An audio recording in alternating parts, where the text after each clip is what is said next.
šitam yra 60, o šitam yra 56, tai kiek čia bus?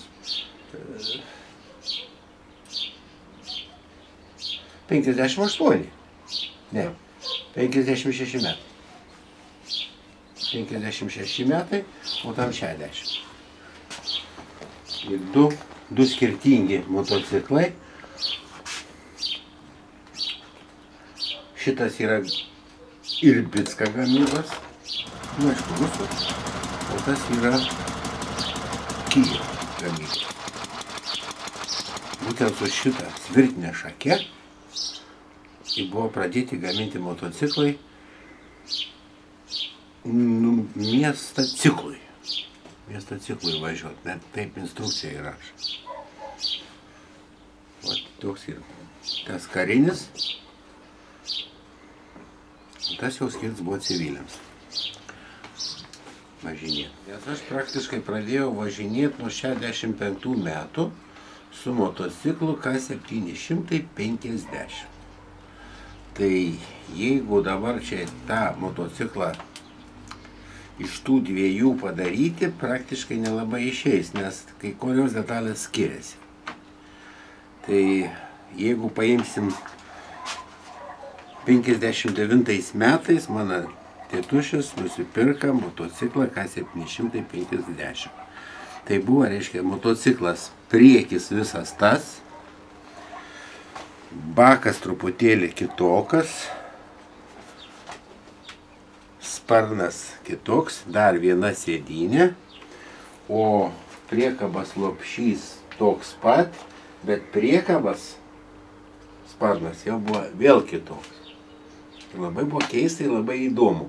Kaip tai galima buvo pagaminti motociklą, patį motociklą su viena profilė sparnais, o, reiškia, priekabas būtent šitą uždėti. Tai ir suprast, kuris yra originalas, yra labai sudėtinga. Ir kažkokių tai dokumentų surasti, kur kas yra originalu. Yra, iš nuotraukų tik tai galima spręsti, bet tai, kai naujas motociklas pagamins gamyklą ir išeiti su skirtingais sparnais, tai gana juokinga ir anekdotiška. Taip neturėtų būti. Iš metalo laužo.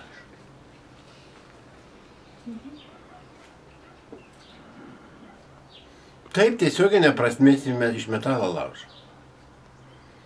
Jie buvo, sakysim, šitas baks grinai metalo laužė išmestas, netgi su originaliom emblemom. Čia emblemas ant jo, tikrai originalis. Va. O, sakysim, kitas detalės yra kaip, nupirktas ir sudėtas. Nes detalių yra pirkti, bet tik tai labai brangias jau jos daros. Į antras dalykas, aš dar turėjau likusi savo tėvelę motociklą. O nuo to viskas prasidėjo. Jeigu restauruojant pažiūrėti kažką, tai yra viskas sunku. Jeigu laiku paskaičiuosim, tai jau čia sumytė gaunas baisi. O kas techninius sprendimus, sakysim, kas yra sudėtingiausia, tai yra Lietuvoje nikelį atnaujinimas, kokybiškas, turėjau minty. O, sakysim, daug detalių yra pačio pagamintas. Daug. O dalis yra, kaip sakant, galima dar ir rasti. Pasitaika kartais, sakysim, motociklų parduotuviai, pamenu, nežinau, kiek, stipinų galvutės. Gal kokią 500 jų buvo ten pridėta, į kainą po 1 centą. Tai buvo kažkaip tai gėda nenupirkti jas visas. Greičiai šitą tai aš restaurau 3 kartus jau. Dabar galų galę pasiekiau to, ko aš norėjau. Problema buvo, sakysim, šitam lopšy buvo įmontuota laikiklis kulkosvaidžiui. Nuvažiavusi bet kokią šventę, tuoj pat prasideda klausimai. O kur kulkosvaidis? Atsakymas būdavo toks, namuose. Vėl, kur kulkosvaidis? Namuose. Žinokit, pasakiau savo, sekančiam sezonui bus kulkosvaidis. Mes jį turim. Kulkosvaidžio gamyba muliažą. 3 mėnesiai po darbo. Reikėjo pagaminti brėžinius, įskaičiuoti visus mastelius, kas kiek maždaug tu, ir paklydau 4 mm. Nu, manau, nedaug. Ilgiu. Ir svoriu. Nu, svoris, aišku, yra biškiai didesnis skirtums, bet tai svorį aš nesiekiau to, kad atitiktų viskas, bet svarbiausia buvo išorė. Ir buvo toks įdomus atvejas, kad mane su lengvuoju automobiliu pasivyja ginklų žinovas, jis net pažino, kad čia muliažas. Tačiau šitam kulkosvaidį yra netgi originalių detalių. Nu jo, reiškia, čia yra pėstininkų kulkosvaidis, vadinamas Degtярiovo kulkosvaidis 27 metų pavyzdžių. Jis buvo naudojamas antrajam pasauliniam kare, rusų armijos ginkluotėj. Ir buvo vienas iš lengviausių pėstininkų kulkosvaidžių, kurį naudoja rusų armija. 47 šoviniai. Va, tai mes turim vieną originalią detalę. Tai yra diržas.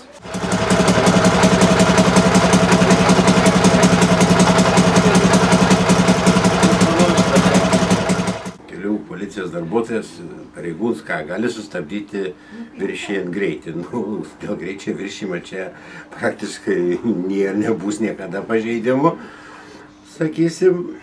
Todėl, kad vis dėlto reikia atsargiai važinėti su juom.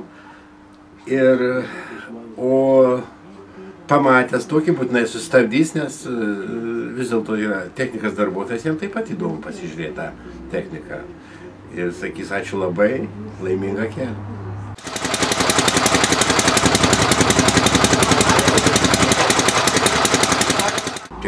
Technikinė, tai apie techninę apžiūrą kalbant, tai yra antikvarinis motociklas, kuris turi atitikti visus antikvarą standartus. Tai kas nebūtų perdarytas, nebūtų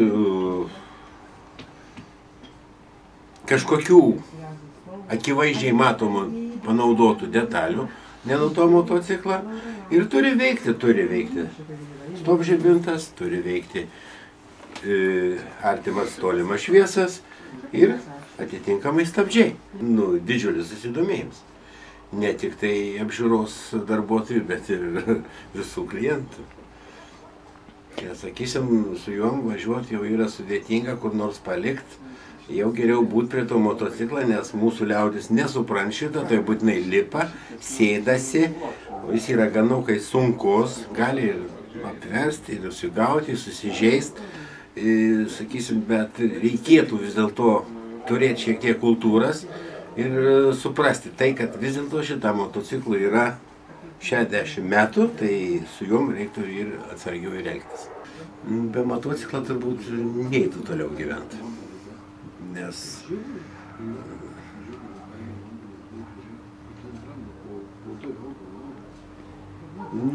kažkur širdis labiau linktų galbūt prie BMW, Harley Davidson. Bet irgi noras būtų vis dėlto truputėlį senesnį, ne šiuolaikinį.